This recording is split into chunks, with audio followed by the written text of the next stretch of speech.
Howdy, all. I'm Adam the Renaissance Nerd. If you have been any sort of frequent traveler to this channel for any length of time, you know what my opinion of George R. R. Martin is. I don't like him. I don't particularly think he's that great a writer. It's my opinion. I don't think he's all that creative because I believe in the theory that when he creates his so-called grand worlds, he steals ideas from others and he steals inspiration constantly from the world events around him. When the world events do not prescribe to exactly what he needs, he loses not only the ability to create his world and his characters, but he loses interest because suddenly things are not the way George likes it. Part of the theme of my videos this week has been reality. Reality, where we all try to understand what's actually going on around us, and most normal people use facts and logic to piece together as close an approximation to what's going on. We know we never have all the facts at hand. Sometimes we have to assume, sometimes we have to theorize, sometimes we just have to make a guess about what's going on, fill in all the pieces. But normally we can do that because regular old folks like you, me, between here and the tree, we could do it. We live in actual reality, not swayed by ideology or other factors that cloud the vision, cloud the judgment. But there are people out there, many who believe in the woke SJW agenda, the identitarians, the virtue signalers, the intersectionalists. They believe that their vision is what's actually going on. They live in an alternate reality clouded by things such as race, gender, sexuality, and ideology. It's how they frame everything. And when they do that, they create this false reality and they spew nonsense. George, I like to call him Germ lives in an alternate reality where all those things are involved, but in his reality specifically, he's still relevant. Germ is not relevant anymore. He presided over one of the most popular TV shows of all time. I thought it was personally shit, but that's just my opinion. He presided over that to an extent and allowed it to go down the shitter. He has failed his actual fans by not finishing his books. And he fails in general when then he, as I said before, he chooses to walk all over those fans who put him where he was. So I will always go after anybody, whether I'm aligned with their franchise or not. I will back up any group of fans when their creator or others walks all over them, stops, and takes a massive dump because the fans are demanding, as they should, a conclusion to the stories they love. And that's what Germ does. Germ likes to waddle across everything, stop, spread those massive old man legs of his, and take a healthy dump on the people that loved him for decades.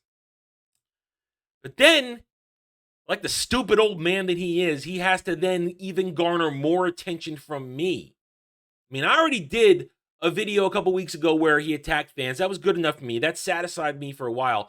But now he needs to weigh in on the Star Wars controversy. Well, controversy. On the upcoming Rings of Power debacle concerning fans in both those franchises. Now you're stepping into the wheelhouse that I am waist deep in this week. You stupid old man. What am I saying specifically? Oh man, I am specifically talking about the fact that George opens his mouth and I understand how people can come to hate something they love so much. Well, it's easy. When you destroy your franchise willingly and then you shit all over the fans, that's how they come to hate you. Now, this here on The Independent, when it came to my attention last night, I looked through it. It's a fluff piece. Propping up George's belief that he's still relevant when he's not. So we're just going to go right down here to the relevant paragraph, so to speak. This brilliant piece of poignant rhetoric from George. Let's just read it, and then we're going to go into why this has my attention. The author, this is the writer of this article speaking. The author is wise enough not to take any of the online abuse he suffers too personally. After all, the same toxicity seems to infect the discourse around many of the world's most popular stories. This is George speaking now.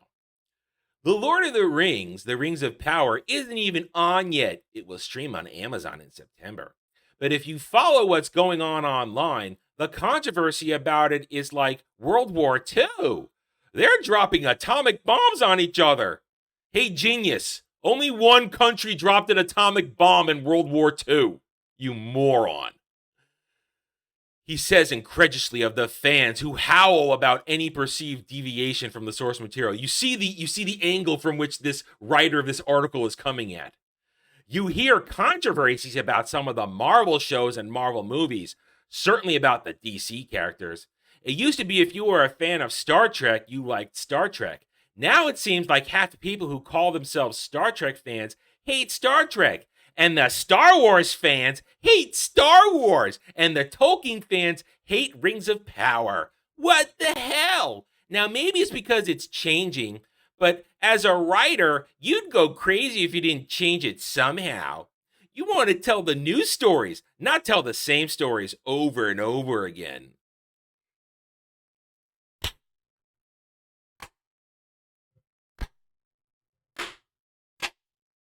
Bravo, you deluded old bastard.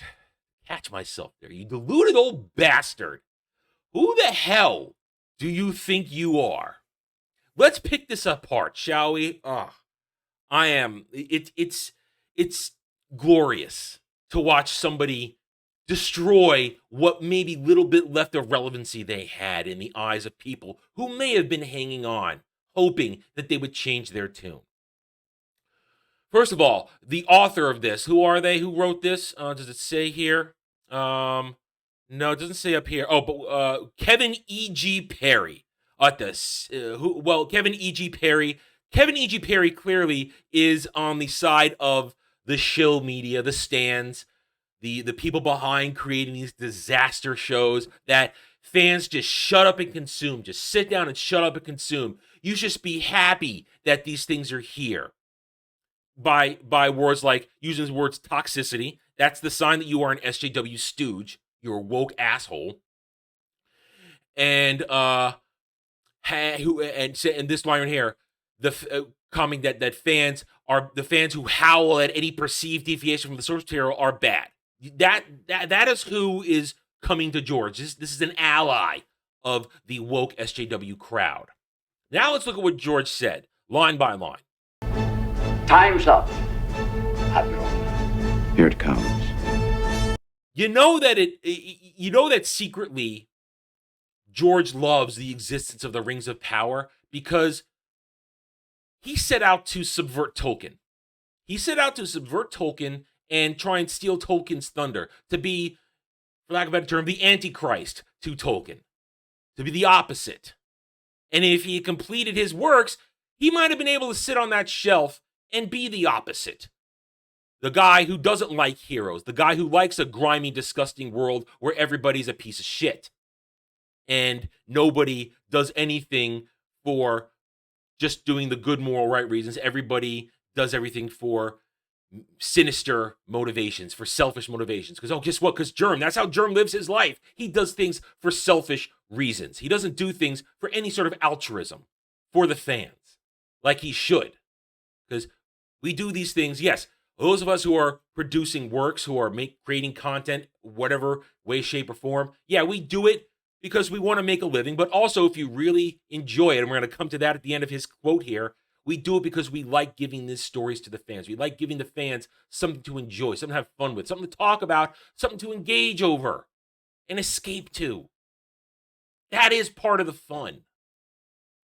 So first of all, by comparing it to World War II, he's an idiot. And by doing that, remember, by invoking World War II, he's saying there are good guys and there are bad guys. Because in World War II, There were the Allies, and then were the Axis. And remember, certain people who came out of Germany in the 1930s and the 1940s were on the Axis, and they were definitely the bad guys. So don't think for a moment that by invoking World War II, George isn't saying that certain people who are happy about the Rings of Power, Kurtzman Trek, JJ Trek, Disney Star Wars, don't for a second think that he isn't saying those people who love that are the good guys, and those of us who are pushing back are synonymous with certain people that came out of Germany in the 1930s and the 1940s. Don't for a second think he didn't say that for a reason, because George is a piece of shit. But he goes on. This is where, again, this is where he steps in it completely. You hear controversy about Marvel, DC, and then how can fans of Star Trek hate Star Trek? How can fans of Star Wars hate Star Wars? And how can Tolkien fans hate the Rings of Power? He betrays himself in all of this. We'll do this part and then we'll do the last line. He betrays himself when he says, how can you be a fan of Star Trek and if you used to be a fan of Star Trek, you liked Star Trek? Well, yeah, we liked Star Trek. We liked Gene Roddenberry's version of Star Trek. We liked what went on in the late 80s through the 90s of Star Trek. Everything after that, since JJ Trek and Kurtzman Trek took over, has been utter garbage, because guess what? It hasn't been Star Trek. Because there's that dividing line. There's the final TNG movie Nemesis, which, as trashy as it is still the actual Star Trek timeline. And then, whoop, there's JJ Trek. There's the Kelvin timeline that JJ created. There's a split. So actual Star Trek fans like Star Trek, and they hate JJ Trek. They hate Kurtzman Trek. And they have a right to push back, because that has just been admitted by Alex Kurtzman. It is a platform for for his ideology and everybody he brings in. It's not about the story. It's about the message, to quote the Critical Drinker. Fade in. Star Wars fans hate Star Wars. See, there's again, Star Wars fans hate Disney Star Wars. There's the difference. Actual fans of something hate the corrupted, perverted, disgusting abomination that is Disney Star Wars, because that's what it is. Disney Star Wars is not Star Wars. I say it all the time. That's what got my attention today, because we are in the middle of Disney Star Wars, Disney Lucasfilm attacking actual Star Wars fans who just want our franchise to be that galaxy far, far away that George created, not the galaxy far, far away shepherded by Kathleen Kennedy and her woke acolytes. And yes, Favreau and Filoni are her woke acolytes. They are not your friend. There was no Civil War. There never was a Civil War. There's never going to be a Civil War. Disney Star Wars hates actual Star Wars, hates actual Star Wars fans, and they will take every chance possible to destroy us and denigrate us, which is why, before the disaster that is Obi-Wan Kenobi even started, they gaslit the world by calling us all racists. That's what they did. They started this, all to obfuscate from the fact that the show is crap, Moses Ingram can't act, and that they were going to destroy Obi-Wan Kenobi, Leia Organa, and Darth Vader. They were going to eviscerate these characters and continue to desecrate the Star Wars franchise with horrible storytelling, horrible writing, and a distinct lack of love for George Lucas and his world. But then here he goes right here. The Tolkien fans hate the Rings of Power. Notice he says here, the Tolkien fans. Again, I'm going to give Germ some credit for choosing his words here. Tolkien fans hate the Rings of Power because the Rings of Power have absolutely nothing to do with the world that J.R.R. Tolkien wrote, created, and lovingly, painstakingly, diligently, with immense accuracy and detail created. Rings of Power isn't Lord of the Rings. It is not Tolkien's world. It is an abomination based upon a handful of pages that Amazon has the rights to, and that they are twisting to make their version of Lord of the Rings, which is why Tolkien fans hate it. Lord of the Rings fan hates it because it is not Tolkien's world, which, as always, sticks in George's George's bum. It's always a pin in his ass that that Tolkien's world ended. He had a conclusion. He finished his story, and Germ didn't. Germ will never finish his story, and that's the end. Why we come to this final line here. Blah blah blah. You want to tell new stories, not tell the same stories over and over again. That shows you right then and there. That is who Germ is, and we're gonna go away from this now. We don't have to look at it anymore. We're gonna go away. That tells you who Germ is, right then and there. Any true creative, any person who wants to create a world, tell stories, loves that world. It is their baby. If they make multiple worlds, maybe all connected to one another, the entire thing, the entire universe they're creating, it's their baby. It's their happy place. They love going there. They love telling those stories. For Germ to say, you need to tell new stories, you get tired of the old ones, that shows you he doesn't love what he creates. And therefore, he doesn't love that the fans obsess over it and want more of it because he's sick and tired of it. He doesn't like it that they're so demanding. He doesn't like it that they want the story to actually finish because he's bored of it now. He's tired of it. He wants to do something new. George R.R. Martin is a fraud. Plain and simple, he is a fraud. He's always been a fraud because if he's saying these words now, he always believed those words. He never cared about his world, A Song of Ice and Fire. It just happened to catch, lack of a better term, fire. It was lightning in a bottle, and he ran with it. And he kept doing it because finally one of the myriad of things he had done became popular. Because remember, Game of Thrones was not the first thing he did. He did a lot of stuff before that, and none of it was popular, but Game of Thrones became popular. Lightning in a bottle. So he ran with it. But he didn't love it. And you could see he doesn't love it because he doesn't want to finish the story. Because he doesn't care about it. Doesn't care about the fans. Doesn't care about... All he cared about was his legacy, and he effed it up. George thinks that he is still beloved. He thinks he's still relevant. You became irrelevant the moment you didn't finish your book and you were never going to finish your story, and the moment you decided to repeatedly attack fans. Bottom line, as I always say, fans are the lifeblood of everything. Without us, the money dries up because actual fans spend their money on things. We buy Butterfingers, huh? We buy the merch. We buy the books. We buy these things. We buy the movies over and over again because we love it. Stans, SJWs, not so much. They'll virtue signal when it's appropriate, but they don't spend the money. We are the lifeblood of everything. We make it run. And George seems to have forgotten that. Maybe he never truly understood it because it was always about him.